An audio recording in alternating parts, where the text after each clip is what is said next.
here's how it is. The true state of all things is a waterfall. Right.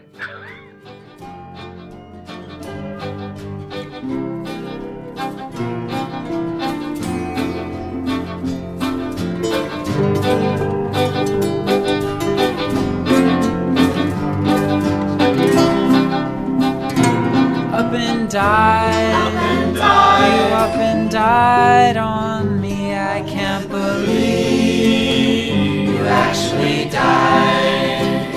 I haven't cried, it hasn't rained on me. I can't believe you actually died. I haven't tried, 'cause you're not dead, you're free. I can't believe you actually died. I think in 2014, I was at Bard College, and my friend told me, hey, you have to come to the chapel tonight because Mount Erie is playing. And I didn't really recognize the name, but then I went and I saw the Microphones record, The Glow Part 2, and I was like, oh, okay, that's who it is. And you played a really gorgeous show in this tiny little chapel at Bard.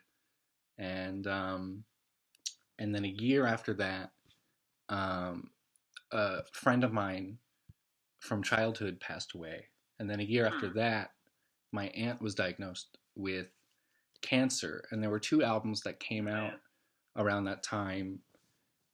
Carrie & Lowell by Sufjan Stevens and your album, A Crow Looked at Me. And they sort of met me kind of perfectly. And I ended up making a film about my grief. And Crow Looked at Me was really all I listened to while I was making it. And I mean, I know the circumstances of our grief are different, but I appreciate that I think we are both kind of fluent in the same language. Yeah, totally. Yeah, there's like a universality to it. Yeah. I mean, you, in this new piece, you, there's something you say, the beast of uninvited change.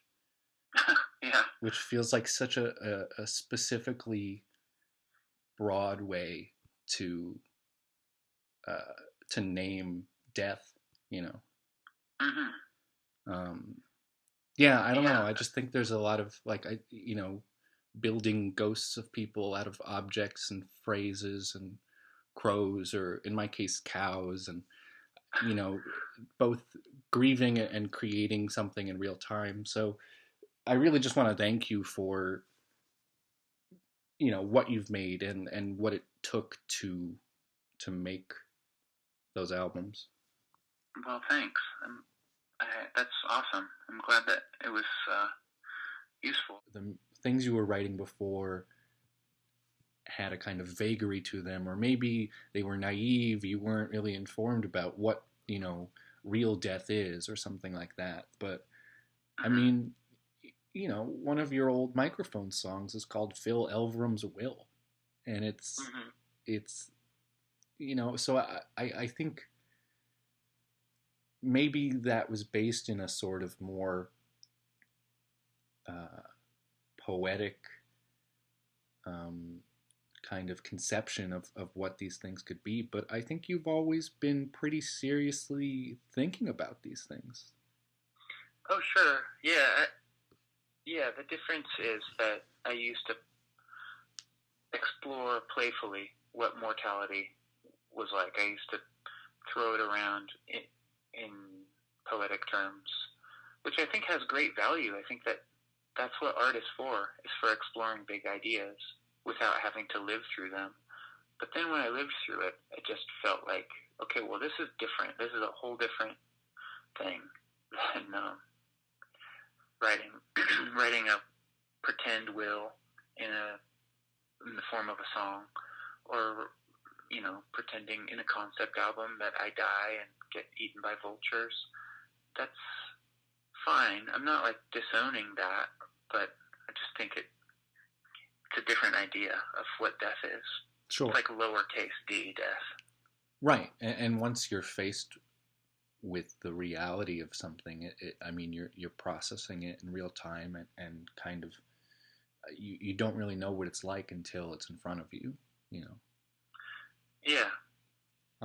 Well, the Microphones in 2020 is also, well, there's a lyric film with it, and I was watching it again last night, and it's funny, I was thinking, while I was watching it, I was thinking of it as a film, and I was sort of considering it in that way. I mean, it's sort of an essay film.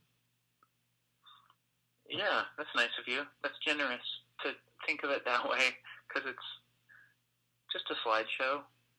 Well, kind of. I mean, I'll give you more credit than that. It reminded me, I don't know if you've seen the Hollis Frampton film Nostalgia. No. If I remember correctly, it's like, so he's got a bunch of photographs and he's burning them on like a stove, and he's describing each photograph that comes after, that you see after. And so the description is out of sync with the image. So you're kind of... Right, and then you subsequently see the image burn that you just heard about. Yes. That sounds great. So yeah, I was thinking about that. Because you're kind of at all times pondering whatever you're seeing and thinking about how it, you know, maybe applies or doesn't apply to what you're talking about. But so the film, so you're documenting like hundreds of photos that you've taken over the years. Yeah, I think there's like over 800. Do you have... And I did actually sync them all up. Like, I timed it all out. I worked on it for a long time, syncing the photos up with specific lyrics. Yeah, that's no slideshow. And the photos themselves are really, really beautiful. Do you think you would explore film making in some way? Definitely. Yeah? Yeah, when I was a teenager, that was my plan for life. That was what I was going to do. That was my preferred art form. And for over 20 years now, I was like, when's this music thing going to wrap up so I can start making movies? But it just keeps going. Well, you mentioned Crouching Tiger, Hidden Dragon in the song. Yeah. What were the films or the filmmakers when you were younger that sort of gave you that that interest? I loved Twin Peaks. Yeah. I think when I was in high school, I had plans that I was even sort of starting to write a script. I was going to get all my friends together. I had chosen this small town in Oregon, Canyonville, and we were going to go there and make this film that was very much a rip-off of Twin Peaks. But yeah, I loved that. I loved David Lynch when I was younger. Did you see the new the Twin Peaks: The Return? Yeah, I did. I loved it.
I was reading Kerouac last night because I was thinking about what you had said. There's a few haikus in the back of this book. I thought of you. Listen to the birds sing. All the little birds will die.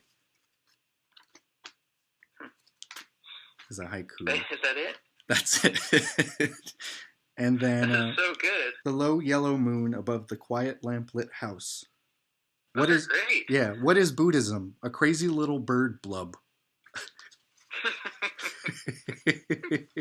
I went into the woods to meditate. It was too cold. That's good. I love how funny they are. Yeah. They're like tweets, basically. They're like little zingers.